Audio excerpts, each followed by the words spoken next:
우리는 자연이다. 유심히 관찰해보면 자연은 늘 봉사하고 있다. 태양은 열과 빛을 공급한다. 나무는 산소와 그늘을 준다. 물은 갈증을 해소한다. 우리는 수도자들처럼 자연의 모든 것을 봉사로 볼 수 있다. 스리마드 바가바탐에 따르면 이 운 좋은 나무들을 보라. 나무는 순전히 남을 위해 산다. 나무는 바람과 비, 열, 눈을 견디며 우리가 몸을 피할 곳을 제공한다. 자연과 하나가 되는 유일한 길은 봉사다. 그렇다면 우주의 궤를 같이 하는 유일한 길도 봉사다. 우주가 하는 일이 그것이기 때문이다. 안녕하세요. 낭낭서가입니다. 오늘의 책은 다산북스 출판 제이셰트 지음 이지연 옮김의 수도자처럼 생각하기입니다. 목적 있는 삶을 위한 11가지 기술이라는 부제가 붙은 수도자처럼 생각하기 내용 중에 11번째 봉사, 나무를 심되 그늘을 바라지 마라 꼭지를 낭독합니다. 베네딕트 회의 수녀는 이렇게 말했다. 수도원의 영적인 활동은 우리가 여행 중임을 가르쳐준다. 이 여행은 기도와 침묵 속에서 하나님을 찾아 안으로 들어가는 여행이다. 이것 하나만 놓고 보면 삶의 이 측면을 로맨틱하게 생각할 수도 있다. 그러나 수도자가 되려면 그와 평행하게 또 하나의 여행이 있다. 바로 외부를 향한 여행이다. 우리는 공동체 내에 살고 있고 타인의 어려움에 대한 감수성을 키울 수 있다. 그렇다면 수도원은 우리가 밖으로 나오고 타인들을 안으로 초대하는 중심이 된다. 핵심은 언제나 두 가지 여행을 모두 유지하는 것이다. 안으로의 여행과 밖으로의 여행. 대학에 다닐 때 나에게 영감을 주었던 강연에서 가우랑가 다스는 이렇게 말했다. 나무를 심되 그늘을 바라지 마십시오. 이 문장이 내 마음을 사로잡았고 내 삶을 상상도 못했던 궤도에 올려놓았다. 이제 고백할 것이 있다. 여러분에게 아직 얘기하지 않았던 사항이다. 앞서 외부의 소음과 두려움, 질투, 잘못된 목표 같은 것들의 영향력을 높여주는 방법에 관해 이야기했다. 마음과 자존심, 일상의 습관을 이용해 다르마에 따라 살며 성장하는 방법에 관해 알아보았다. 이 모든 것은 만족스럽고 의미 있는 삶을 영위하자는 목표를 향한 것이었다. 이 역시 가치 있는 길이다. 하지만 여기서도 또 소셜미디어나 내 수업에서도 내가 강연하는 모든 매체에서도 아직 공개하지 않은 것이 있다. 내가 승려로 지내면서 배웠고 내 삶의 모든 날에 함께하는 가장 중요한 교훈이다. 가장 고귀한 목적은 봉사하는 삶이다. 내가 무슨 봉사를 대단한 비밀로 간직해왔다는 얘기가 아니다. 나는 봉사를 자주 언급한다. 봉사가 우리의 삶에서 중심적 역할을 차지해야 한다고 믿고 있지만 지금까지 이 부분을 이야기하지 않고 기다렸다. 솔직히 나는 사람들이 이 아이디어에 어느 정도의 반발심을 갖고 있다고 생각하기 때문이다. 물론 우리는 어려움에 부닥친 사람들을 돕고 싶어 한다. 어쩌면 이미 그렇게 할 방법을 찾은 사람들도 있을 것이다. 하지만 일과 삶이 요구하는 사항과 그로 인한 압박감 때문에 제한을 받는다. 우리는 내 문제를 먼저 해결하고자 한다. 제이, 도움이 필요한 건 바로 나예요. 남을 돕는 데 헌신하기 전에 해결해야 할 일이 너무도 많다고요. 맞는 말이다. 나도 힘든데 이타주의를 생각하기는 어렵다. 하지만 바로 그 점이 내가 승려로 지낼 때 배운 교훈이다. 이타심은 내면의 평화와 의미 있는 삶으로 가는 가장 확실한 길이다. 이타심은 자아를 치유한다. 수도자들은 봉사하는 삶을 산다. 수도자처럼 생각하는 것은 궁극적으로 봉사를 의미한다. 수도자의 길에서 베네딕트의 수사 돔 알그레드 그레이엄의 말을 다음과 같이 인용하고 있다. 수도자는 그가 본인을 위해 무언가를 얻으려고 수도원에 들어왔다고 생각할지 모른다. 평화, 안전, 조용함, 기도하는 삶, 공부, 가르침 같은 것 말이다. 그러나 그의 소명이 진짜라면 무엇인가를 취하러 온 것이 아니라 베풀기 위해 왔다는 사실을 깨닫게 된다. 우리는 사용한 장소를 처음보다 더 깨끗하게 남기려고 한다. 내가 만난 사람들은 나를 만나기 전보다 더 행복하게 만들려고 한다. 내가 사는 세상을 내가 있기 전보다 더 좋은 곳으로 만들려고 한다. 우리는 자연이다. 유심히 관찰해 보면 자연은 늘 봉사하고 있다. 태양은 열과 빛을 공급한다. 나무는 산소와 그늘을 준다. 물은 갈증을 해소한다.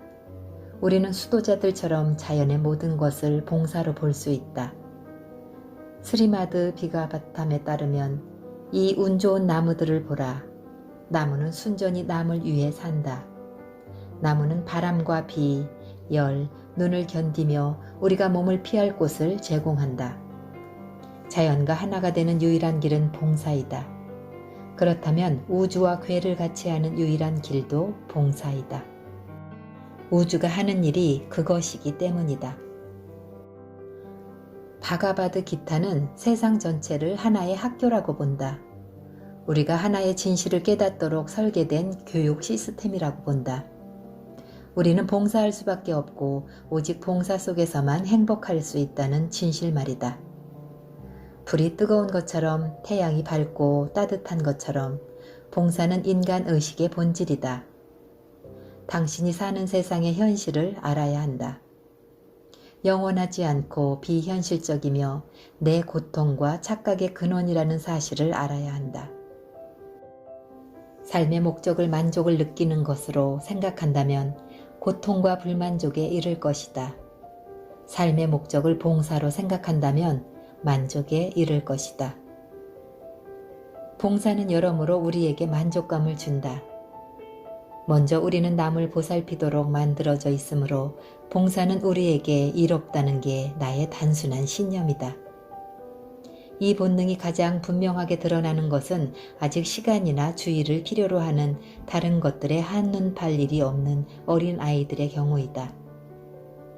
온라인에 퍼져 있는 영상이 있다. 2살쯤 되어 보이는 여자아이가 일본 TV에서 정치인이 울고 있는 것을 지켜보다가 티슈를 가지고 TV로 다가가 정치가의 눈물을 닦아주려고 하는 영상이다. 이런 영상이 널리 퍼지는 이유는 그 어린아이의 타인에 대한 연민을 우리가 알아볼 수 있고 어쩌면 그리워하기 때문이다. 넬슨 만델라는 자유를 향한 머나먼 길에 이렇게 쓰고 있다. 태어날 때부터 피부색 때문에, 배경 때문에, 종교 때문에 남을 미워하는 사람은 없다. 사람들은 미움을 학습하는 것이 틀림없다. 미움을 배울 수 있다면 사랑도 가르칠 수 있다. 인간의 마음에는 사랑이 그 반대보다 더 자연스럽게 와닿기 때문이다. 만델라가 사람들이 사랑하도록 태어나지만 미워하도록 가르친다고 생각하는 것과 마찬가지로 수도자들은 우리가 봉사하도록 태어났지만 주의를 빼앗기는 세상이 우리의 목적을 잊게 만든다고 생각한다. 삶이 의미 있다고 느끼려면 우리는 이 본능과 다시 연결되어야 한다. 연구에 따르면 우리가 연민을 향한 목표를 추구할 경우 나 자신의 지위나 명성과 같은 것에 초점을 맞출 때보다 불안이나 우울 증상이 있을 가능성이 낮다고 한다. 타인에게 베푸는 행동은 뇌의 쾌락 중추를 활성화시킨다. 타인을 돕는 사람들이 더 오래 살고 더 건강하고 전반적인 행복감이 더 높아지는 경향이 있는 것이다. 수도자들은 봉사라는 중요한 축이 여러모로 삶을 더 좋게 만든다고 생각한다. 봉사는 우리를 이어준다. 봉사하면 외롭기 어렵다. 세상에 나가야 타인들을 도울 수 있다. 봉사는 감사하는 마음을 증폭시킨다. 봉사는 내가 가진 것이 얼마나 많은지 넓은 관점에서 보게 해준다. 봉사는 연민을 키운다. 봉사하면 내가 제공하는 것을 세상이 필요로 한다는 사실을 알 수 있다. 봉사는 자존감을 높인다. 타인을 돕는 것은 내가 세상을 바꾸고 있다는 뜻이다. 그러면 의미와 목적을 인식할 수 있다. 아슈람은 봉사를 중심으로 설계되어 있다. 주변의 모든 사람이 참여한다면 봉사를 가장 고귀한 의도로 삼고 살아가는 것이 쉬워진다. 현대 사회에서는 봉사하는 삶을 살기가 훨씬 더 어렵다. 우리가 수도자들처럼 일주일 내내 24시간 봉사하며 생활할 수는 없지만 수도자들의 방식은 우리가 왜 봉사하는 마음가짐을 가져야 하는지, 그 방법은 무엇인지 알려준다. 봉사는 사람됨의 자연스러운 일부이기 때문에 생각보다 쉽다. 그냥 봉사하라. 우리는 매일 언제나 내가 이미 하는 일을 통해 봉사할 방법을 찾을 수 있다. 당신이 음악가라면 봉사하라. 당신이 프로그래머라면 봉사하라. 당신이 기업가라면 봉사하라. 직업을 바꿀 필요는 없다. 일정을 바꿀 필요도 없다. 언제 어떤 상황에서도 봉사할 수 있다. 지금 현재 우리의 도움이 필요한 사람이나 대인은 수없이 많다. 세상 모든 사람이 해결해야 할 일이다. 그 혜택은 도움을 받는 사람과 우리 모두에게 즉시 나타날 것이다. 도움이 필요한 사람을 보면 절대로 외면하지 말아야 하지만 어떤 종류의 봉사를 내가 가장 잘할 수 있는지 알아내서 거기에 관심을 집중하는 것도 가능하고 또 필요한 일이다. 당신이 가진 연민의 기초에서 무엇을 봉사할지 선택하라. 불교학자이자 환경운동가인 조에나 메이시는 이렇게 쓰고 있다.